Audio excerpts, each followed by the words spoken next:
Hello, welcome to another video, and today I'm going to be using Clip Studio Paint for the first time.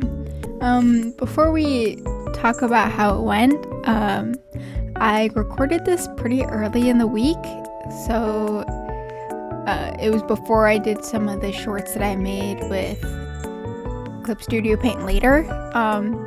So yeah, and then the character that I'm drawing is Amian.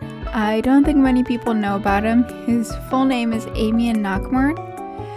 He's the adoptive son of the governor in his world. His older brother, Leon, brought him home from a mission, and he claims that he found Amian on the side of the road. He's the protagonist of his story, obviously. That doesn't necessarily mean he's the hero, though. I'm still working out the kinks on that one, though.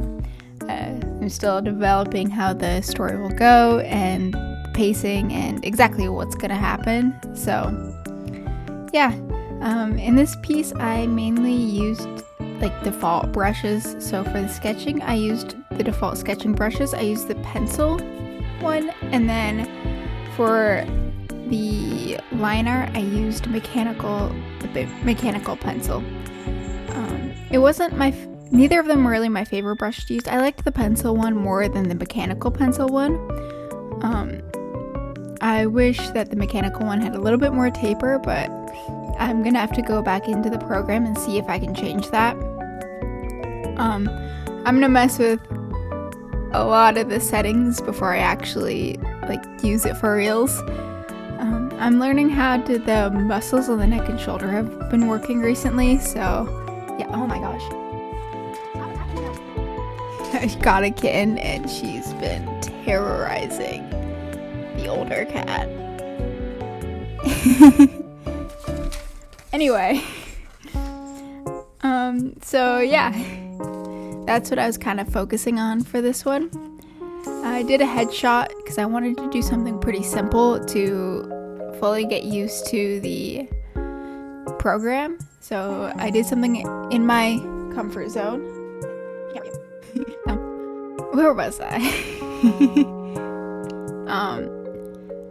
I wanted to do something simple to get to know how this new program worked. There's so many different tools and they have so many different symbols to indicate which tool is which that it's kind of hard to figure it out, but I think I was getting used to it by the end. I did draw in it a little bit more after I was finished with this one. So this is like my very, very first time drawing in this program. To color, I used the rough wash brush. There's a reason why I don't really paint with watercolor that much.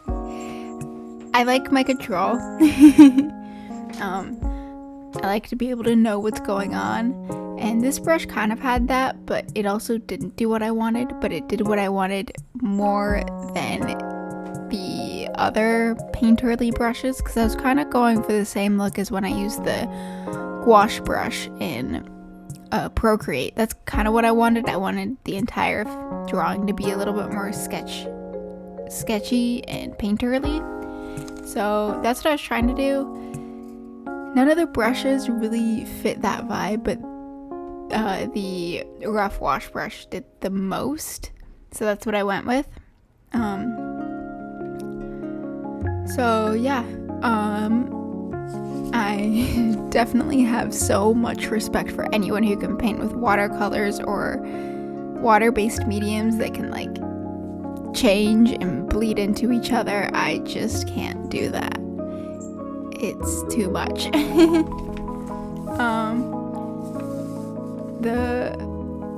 So yeah, and this reminded me a little bit of watercolors.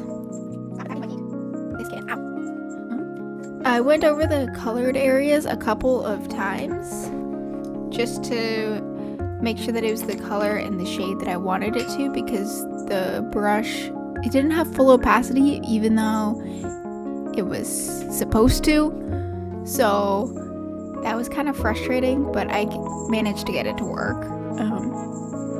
If I wanted to use this program consistently, then I would, like I said, I would have to adjust so many things about how the brushes behave and put some work into finding the brushes that actually worked for me. But that's basically with every other program. The liquify tool though, oh my gosh, this liquify tool, it's so sensitive.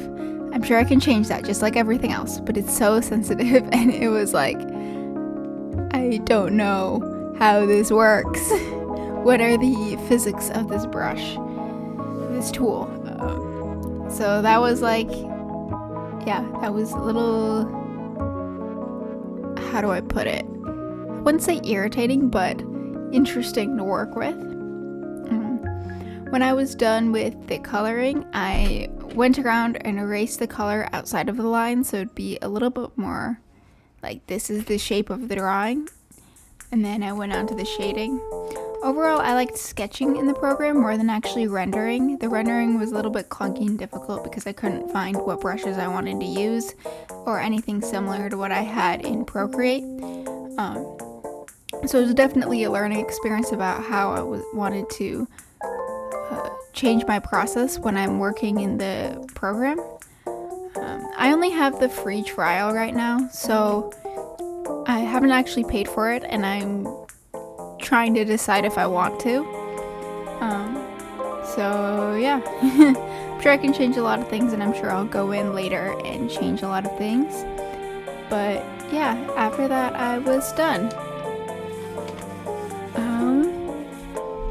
That's basically the video. Let me know what you think of the art. Let me know if you know how to change things in the program. How do you do that? Like, especially the liquify tool and tapering.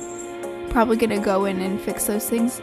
It's one of the things that I like more about Procreate than Clip Studio Paint is Procreate is a lot simpler, I guess, and user-friendly. Procreate has Clip Studio Paint has just a bunch of tools. They're all there, and they all have different symbols than basically anything else that I've ever used, like any of the free programs that I've used.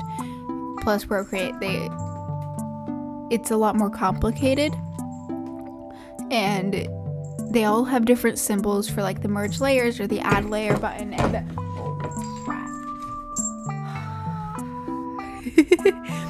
for all those symbols, they have different, they all indicate different things, and it's like learning a whole new language. So yeah, that's going to be a little bit difficult, but I'm going to do my best to figure that out. So yeah, if you enjoyed this video, like, subscribe, comment, anything that you think might be useful to know, and I'll see you in the next video.